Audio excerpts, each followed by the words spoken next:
semua, ada aku di sini Rita. Jadi di video kali ini aku akan bahas tentang manfaat kalau kita sering lomba meskipun gak jadi juara. Jadi juara ini memang salah satu tujuan untuk mengikuti perlombaan.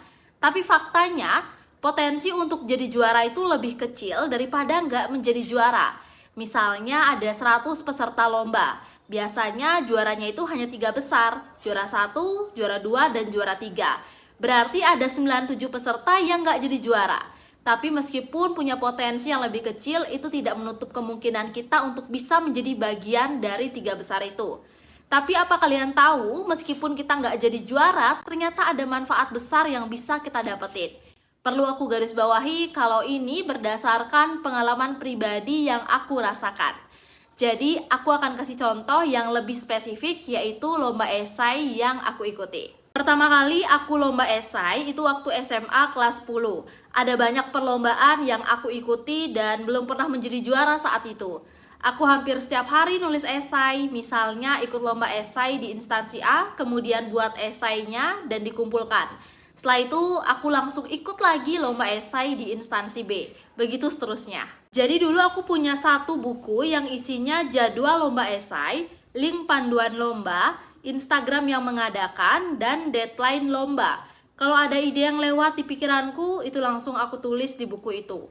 Pokoknya bisa dibilang untuk menghasilkan satu karya esai untuk dilombain, itu penuh dengan perjuangan dan ada banyak lomba esai yang sudah aku ikuti. Tapi pada akhirnya nggak jadi juara juga. Bahkan aku dulu sengaja ikut banyak lomba yang ada tahapan presentasi biar bisa jadi finalis. Kalau jadi finalis itu biasanya dipilih 5 besar atau 10 besar untuk maju ke tahap final. Setidaknya nama aku ada di pengumuman hasil lombanya. Jadi aku berharap kalau nggak jadi 3 besar, setidaknya bisa jadi 10 besar. Dan waktu itu tetap aja nggak masuk finalis, apalagi masuk 3 besar. Tapi ternyata dengan banyaknya perlombaan yang aku ikuti dan nggak jadi juara, ngebuat aku jadi orang yang sadar bahwa semuanya itu perlu waktu, semuanya itu perlu proses. Hal yang kurang baik atau kurang bagus itu ternyata bisa dipelajari, bisa diperbaiki menjadi hal yang bagus. Jadi aku sempat membandingkan esai yang di awal aku buat sama esai yang aku buat dan jadi juara. Menurut aku kedua esai itu punya perbedaan yang drastis. Tapi poinnya adalah semuanya itu bisa diperbaiki dan bisa dibuat lebih bagus. Jadi itu juga ngebuat aku belajar untuk bisa percaya diri sama sesuatu yang baru aku mulai. Pengalaman gak jadi juara di banyak lomba itu rasanya beda banget. Sensasinya itu beda. Jadinya terbiasa dengan adanya penolakan padahal kita merasa udah berjuang keras untuk ngasih yang terbaik. Untuk menghasilkan satu karya esai itu aku perlu waktu yang cukup lama. Nemu bahan untuk referensinya satu aja susah banget. Apalagi buat dapetin ide. Dan semua itu harus adanya penolakan.